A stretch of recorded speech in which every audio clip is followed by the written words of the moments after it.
नमस्कार, आप देख रहे हैं न्यूज़ वन इंडिया। मैं हूं आपके साथ राजेश कुमार। बुलेटिन की शुरुआत बड़ी खबर के साथ करेंगे। झांसी से खबर है, जहां पटाखा फैक्ट्री में धमाका हुआ है और गोदाम में रखा सामान जलकर राख हो गया।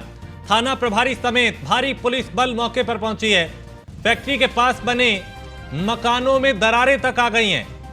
प्रेमनगर थाना क्षेत्र के बिजोली चौकी क्षेत्र का यह मामला।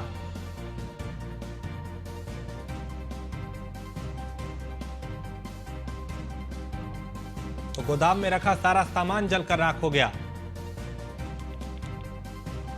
और थाना प्रभारी समेत भारी पुलिस बल मौके पर मौजूद है। फैक्ट्री के पास जो अन्य घर थे उनको भी नुकसान पहुंचा है। धमाका इतना तेज था।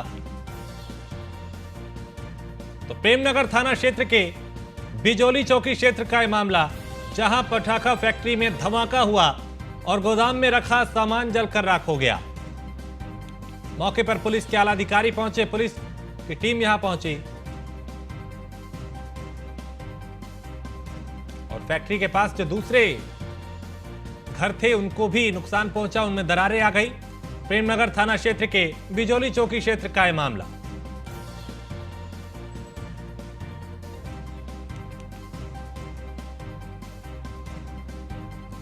और कल विभाग की टीम यहां पहुंची और धमाके के बाद चूंकि यहां पे आग लगी थी और उस पर काबू पाया गया, तो पटाखा फैक्ट्री में धमाका हुआ, विस्फोट हुआ और पूरे इलाके में हड़कंप मच गया। राजीव दीक्षित हमारे संवाददाता झांसी से। राजीव, पटाखा फैक्ट्री में एक धमाका हुआ, विस्फोट हुआ, क्या कुछ जानकारी इससे जुड़ी? करीब 2 से 3 बजे की ये बात है, जब अचानक से धमाका हुआ है, जिसके मौके पर वहां पर जो ग्रामीण पहुंचे हैं, तो वहाँ जो पटाखा फैक्ट्री थी उसके पूरे पर कच्चे उड़ चुके थे और चारों तरफ धुआं का गुबार उठ रहा था। इसके बाद ग्रामीणों ने वहाँ जो चौकी इंचार्ज है उनको सूचना दी और मौके पर भारी पुलिस बल, सीओ सदर प्रज्ञा पाठक, एसपी सिटी राधेश्याम और एडीएम वहां तत्काल पहुंचे और वहां पर फायर ब्रिगेड ने आग पर काबू किया। फिलहाल कोई जनहानि नहीं हुई है। और वही आपको बता दें कि जिस समय यह धमाका हुआ है तो गांव के कोई घटना हो गई थी जिसमें ये लोग सब वहां चले गए थे। इसलिए जो कार्य करने वाले लोग थे वो कहीं ना कहीं ये सब लोग सुरक्षित हैं। जी, क्या वजह रही और कैसे ये हादसा हुआ? क्या लापरवाही सामने आई है जिस वक्त ये विस्फोट हुआ? क्या बड़ी मात्रा में यहाँ पे पटाखे रखे गए थे? जी बिल्कुल, जिस तरीके से कहा जाता है कि जो विस्फोटक है उसको सही जगह पर रखने के जो सरकार के आदेश हैं, कहीं ना कहीं ये जो माफिया है जो इनके द्वारा कार्य किए जाते हैं। और अब ऐसे में शादियों का सीजन भी चल रहा है, तो ऐसे में जो पटाखा फैक्ट्री है इनमें ज्यादा विस्फोटक लाया जाता है और पटाखे भी बनाए जाते हैं, लेकिन कहीं ना कहीं प्रशासन के रोक के बावजूद भी यह काम चलता रहता है। और इसी को लेकर ये आज जो बड़ी घटना हुई है, लेकिन कुल मिलाकर इस घटना में जो भी लोग बाग हैं वो वहां पर नहीं थे, तो कहीं ना कहीं जनहानि नहीं हुई है, लेकिन घटना बहुत बड़ी हुई है। जी, बहुत शुक्रिया राजीव जानकारी के लिए। तो एक बड़ा हादसा यहाँ पे हुआ और राहत की बात ये रही कि जान का नुकसान नहीं हुआ, लेकिन गोदाम में रखा सारा सामान जलकर राख हो गया। और खबर देहरादून से है, जहां निकाय चुनाव आयोग ने, यानी जो चुनाव आयोग है उसने निकाय चुनाव के लिए फाइनल मतदाता सूची जारी की है और मतदाताओं को जोड़ने के लिए 9 नवंबर 2022 से 10 जनवरी 2023 तक अभियान चला था। राज्य में 81,67,568 कुल मतदाता पंजीकृत हुए हैं और 1,34,461 नए मतदाता पंजीकृत हुए हैं। 52,381 मतदाताओं के नाम काटे गए।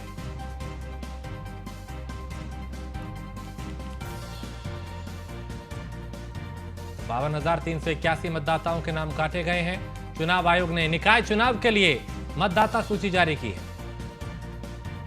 और मतदाताओं को जोड़ने के लिए 9 नवंबर 2022 से 10 जनवरी 2023 तक अभियान चला था।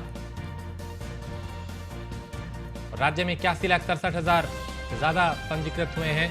1,34,461 नए मतदाता पंजीकृत हुए हैं और इस खबर पर ज्यादा जानकारी के साथ हमारे विशेष संवाददाता सुदीप जैन हमारे साथ देहरादून से जुड़ चुके हैं। सुदीप, चुनाव आयोग ने निकाय चुनाव के लिए फाइनल जो मतदाता सूची है वो जारी की है। जी बिल्कुल, देखिए जो निकाय चुनाव प्रस्तावित है उसके मद्देनजर मतदाता सूची पुनरीक्षण का कार्य चल रहा था। उसके मद्देनजर यह जारी हुई है। राज्य में जो कुल मतदाता हैं, प्रदेश में नए मतदाताओं को जोड़ने का अभियान दरअसल 9 नवंबर से 10 जनवरी तक चला था। राज्य में 81 लाख माफ कीजिएगा 67,568 रजिस्टर्ड वोटर हैं, जिसमें पुरुष मतदाता 42,35,953, महिला मतदाता 39,21,000 है। प्रदेश में जो ट्रांसजेंडर है उनकी संख्या 295 है। सर्विस वोटर की संख्या 93,962 हुई है। कुल पोलिंग स्टेशन 11,667 है और 52,000 के करीब मतदाताओं के नाम काटे गए हैं। निर्वाचन आयोग ने 2,74,427 नए मतदाताओं को जोड़ने का लक्ष्य भी रखा है। दरअसल इसके पीछे वजह यह है कि आने वाले समय में जो निकाय चुनाव है वो प्रस्तावित है और उसकी तैयारी की जा रही है निर्वाचन आयोग द्वारा, और निकाय चुनाव व लोकसभा चुनाव को देखते हुए ये सारी कवायद चल रही है। ठीक है सुदीप, आप मेरे साथ बने रहिए, कुछ और खबरों पे भी आपसे जानकारी लेंगे। फिलहाल शुक्रिया। तो राज्य में 81,67,568 कुल मतदाता पंजीकृत हुए हैं और निकाय चुनाव को लेकर चुनाव आयोग भी पूरी तरह से एक्टिव हो चुका है। और आज प्रधानमंत्री नरेंद्र मोदी ने छात्रों से परीक्षा पे चर्चा की और सीएम धामी भी वर्चुअल माध्यम से इस कार्यक्रम में शामिल हुए। मुख्यमंत्री धामी देहरादून में लक्ष्मण इंटर कॉलेज पहुंच के कार्यक्रम में शामिल हुए और प्रदेश के शिक्षा मंत्री धन सिंह रावत भी कार्यक्रम में मौजूद रहे। कार्यक्रम के दौरान प्रधानमंत्री ने छात्रों से संवाद किया और उत्तराखंड के 10 लाख से ज्यादा छात्रों ने परीक्षा पर चर्चा कार्यक्रम में हिस्सा लिया। करीब 5500 स्कूलों को कार्यक्रम से जोड़ा गया।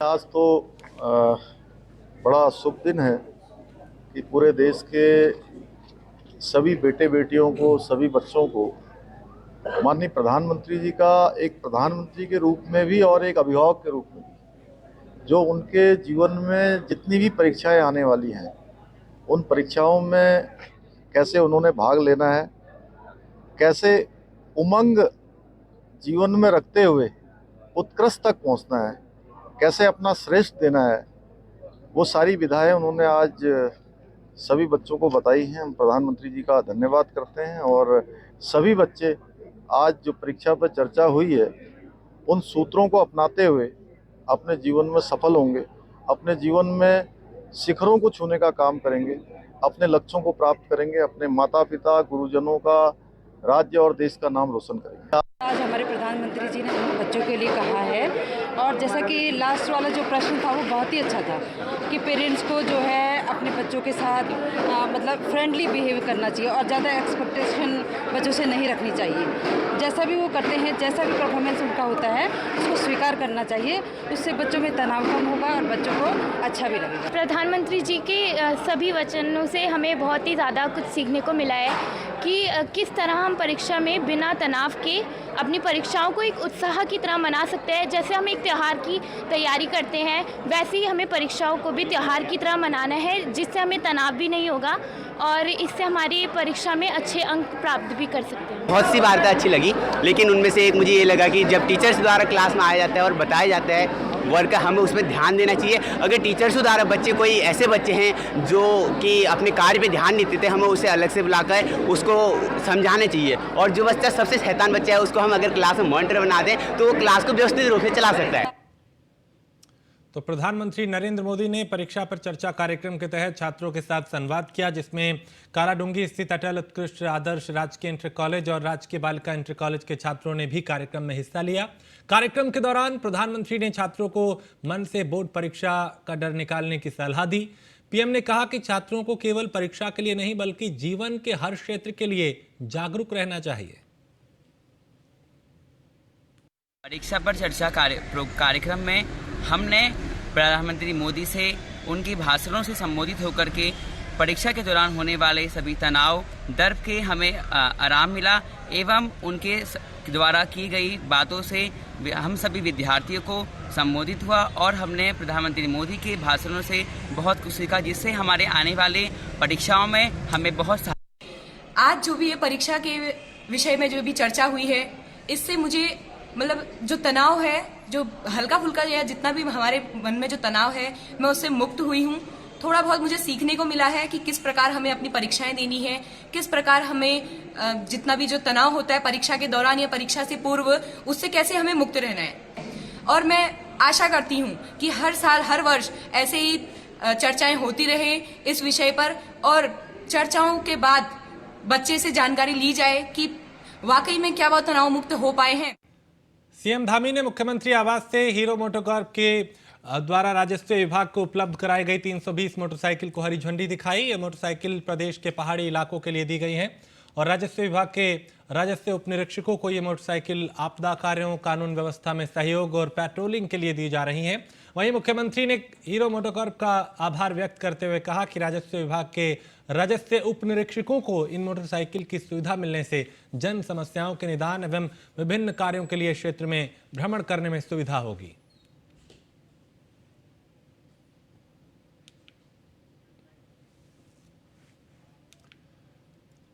राहुल गांधी की भारत जोड़ो यात्रा के बाद अब कांग्रेस की हाथ जोड़ो यात्रा हरिद्वार से शुरू हुई है। कांग्रेस की हाथ जोड़ो यात्रा कांग्रेस प्रदेश अध्यक्ष करण महरा ने गंगा पूजन के बाद यात्रा का शुभारंभ किया और मौके पर भारी संख्या में कांग्रेस कार्यकर्ता और नेता मौजूद रहे। तो कांग्रेस पूरी तरह से एक्टिव दिखाई दे रही है और भारत जोड़ो यात्रा के बाद अब हाथ जोड़ो यात्रा का आगाज हुआ है।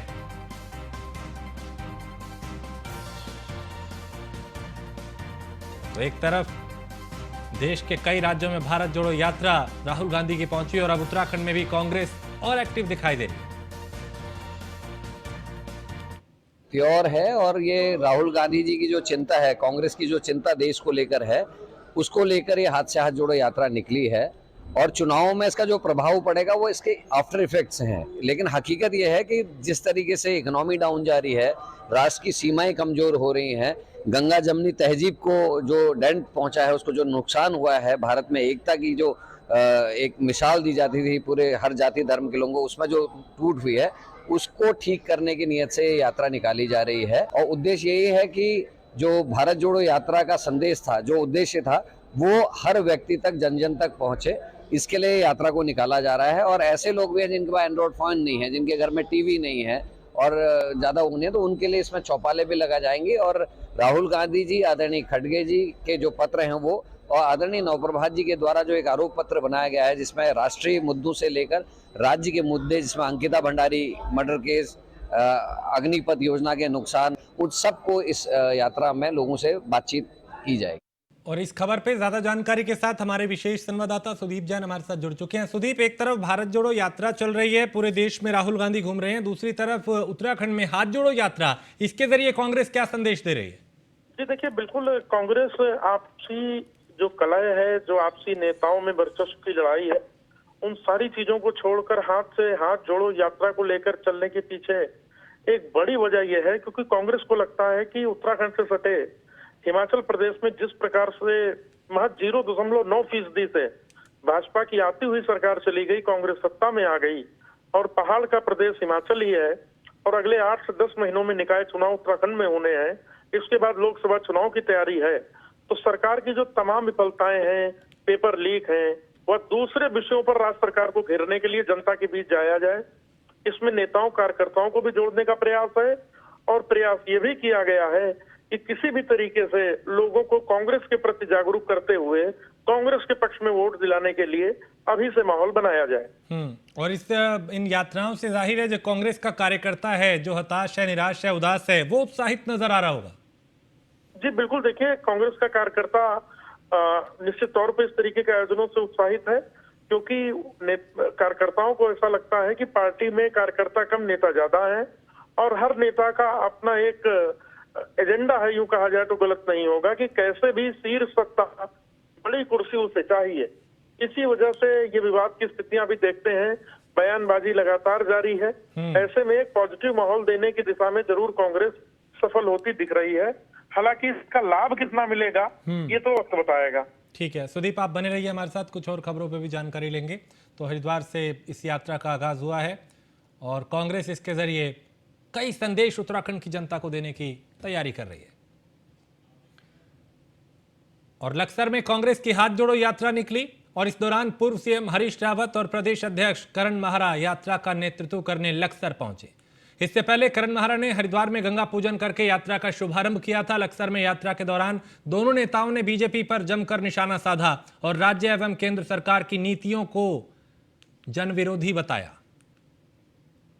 हाथ से हाथ जोड़ो का कार्यक्रम है जो भारत जोड़ो यात्रा 30 तारीख को समापन होगा और उसके फॉलोअप कार्यक्रम के रूप में हमने हाथ से हाथ जोड़ो कार्यक्रम सारे देश में प्रारंभ किया है और उत्तराखंड में भी उसकी शुरुआत आज प्रदेश कांग्रेस अध्यक्ष श्री करण माहरा जी ने हरिद्वार से की। गंगा जमनी तहजीब को करना है, हमारी जो संस्कृति के संग खिलवाड़ हुआ है, गंगा जमनी तहजीब को ख़त्म किया है, उसको ठीक करना है। देश की सुरक्षा के लिए जो हमारी फौज विश्व की तीसरे नंबर की सबसे मजबूत फौज थी, उसको कमज़ोर करने के लिए जो अग्निपथ योजना लाए हैं उसका विरोध करना है। स्टेट में अंकिता हत्याकांड और भर्ती घोटाले जो हैं उसको एक्सपोज करना हमारा लक्ष्य है। उसके अलावा गिरती हुई अर्थव्यवस्था और बेरोजगारों की मांग को लोगों के बीच में ले जाना, ये हमारी 4-5 उद्देश्य हैं जिनको लेके। और कैबिनेट में धन सिंह रावत अल्मोड़ा पहुंचे कैबिनेट मंत्री, जहां वो मेडिकल कॉलेज के द्वितीय बैच आउट सेरेमनी कार्यक्रम में शामिल हुए। इस दौरान उन्होंने नए छात्रों को शपथ दिलाई और साथ ही मेडिकल कॉलेज में पढ़ाई कर रहे डॉक्टर्स को बेहतर सुविधा मुहैया कराने के लिए 250 करोड़ रुपए के बजट को भी मंजूरी दी। कार्यक्रम के दौरान उन्होंने बताया कि अभी तक मेडिकल कॉलेज की फैकल्टी के रिक्त पदों पर भर्ती कार्य पूरा कर लिया जाएगा।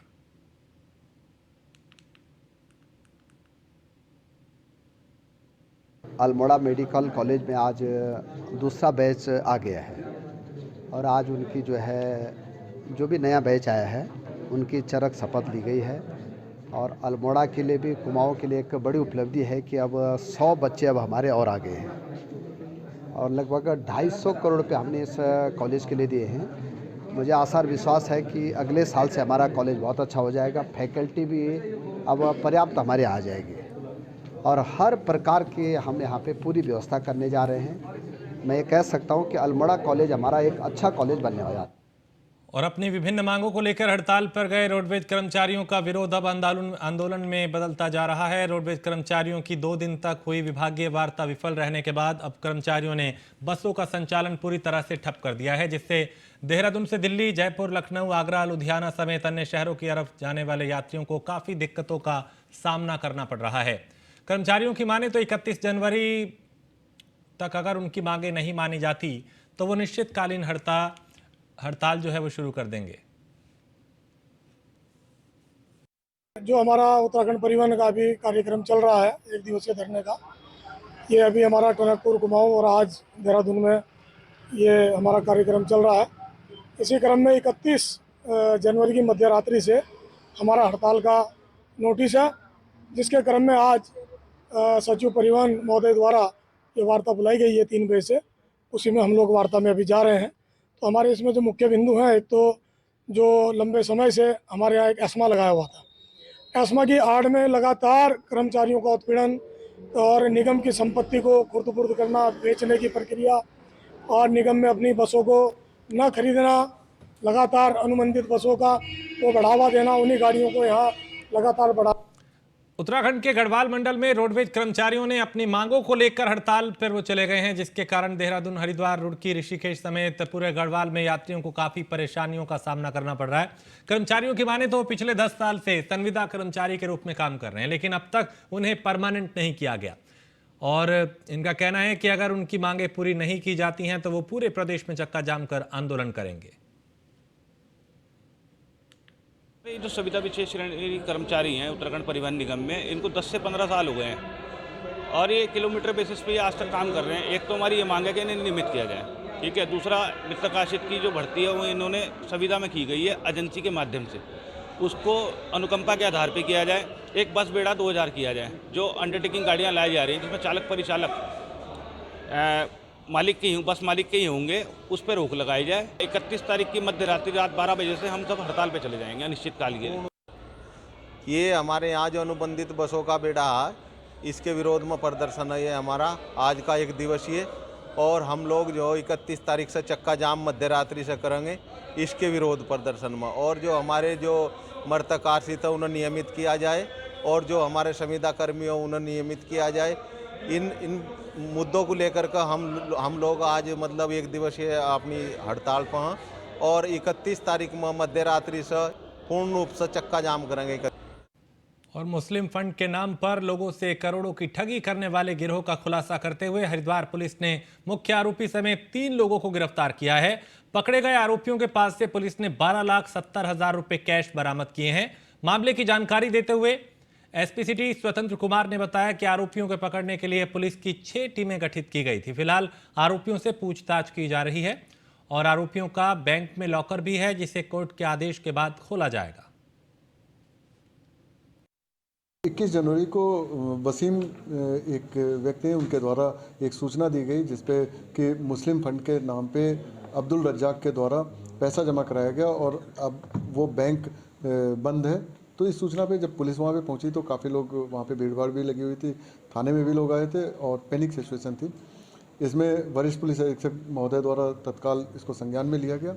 इसमें 6 टीम का गठन किया गया जिसमें फाइनेंशियल फ्रॉड, इनके लेन देन ट्रांजैक्शंस और बैंक अकाउंट की डिटेल और कितनी प्रॉपर्टीज़ है इसके बारे में पूरी डिटेल लेने के लिए तथा एसओजी के इन्वॉल्व किया गया जिससे कि जो हमारा अभियुक्त है उसकी गिरफ्तारी।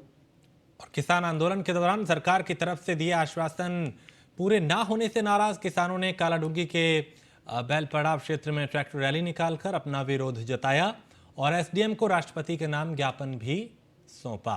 साथ ही मांग पूरी न होने पर किसानों ने उग्र आंदोलन की चेतावनी दी है।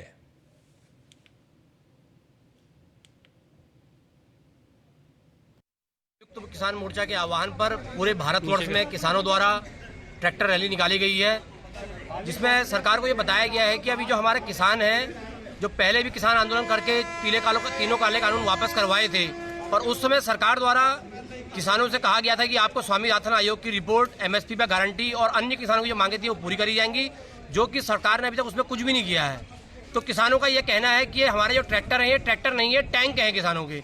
ये अब इन किसानों के ट्रैक्टर टैंकों में जंग नहीं लगाया है और जब अगर हमारी ये मांगे नहीं मानी जाती हैं तो दोबारा ये टैंक हमारे दिल्ली जाने को तैयार हैं और हमारे द्वारा अगर अतिशीघ्र इन मांगों को सरकार द्वारा नहीं मांगा गया तो संयुक्त किसान मोर्चा के आह्वान पर हम लोग फिर दोबारा जो है आंदोलन करने को चाहिए था कि इतने लंबे समय के बाद उस पर कार्रवाई करती, मगर आज तक कोई कार्रवाई नहीं हुई है। इसलिए हमारा सरकार से वह है, हमने राष्ट्रपति को ज्ञापन इसीलिए दिया है कि वो इन मांगों को हमारी पूरी कराए, अन्यथा फिर हमें अग्रिम कार्रवाई करनी होगी। अगर हमें समय पर जवाब मिलता है तो ठीक है, नहीं मिलेगा तो हम उसके लिए फिर अग्रिम कार्रवाई करेंगे कि कैसे मांगे मनानी है। सरकार को चाहिए था। और पौड़ी में बीती रात एक कार अनियंत्रित होकर खाई में जा गिरी जिसमें 2 लोगों की मौत हो गई जबकि 2 लोग गंभीर रूप से घायल हुए। हादसे की सूचना मिलते ही मौके पर पहुंची पुलिस और एसडीआरएफ की टीम ने शव को कब्जे में लेकर पोस्टमार्टम के लिए भेजा और घायलों को अस्पताल में भर्ती कराया। तो घायलों को अस्पताल में यहाँ भर्ती कराया गया। और जगेठी और पीपल पानी के बीच में इनका वाहन अनियंत्रित हो गया। इसे काफी नीचे खाई में वाहन गिर गया। इसमें 2 लोग जो है पुलिस टीम द्वारा रेस्क्यू किया गया। पुलिस, फायर सर्विस और एसडीआरएफ ये हमारी टीम गई आपदा प्रबंधन और रेस्क्यू करके इनको ऊपर लाया गया। 2 लोग चोटिल थे, इनको जो है इलाज चल रहा हॉस्पिटल में। 2 लोग जो है मृत घोषित कर दिए। और इसी के साथ इस बुलेटिन में फिलहाल इतना ही। देश प्रदेश की बाकी खबरों के लिए आप देखते रहिए न्यूज़ 1 इंडिया।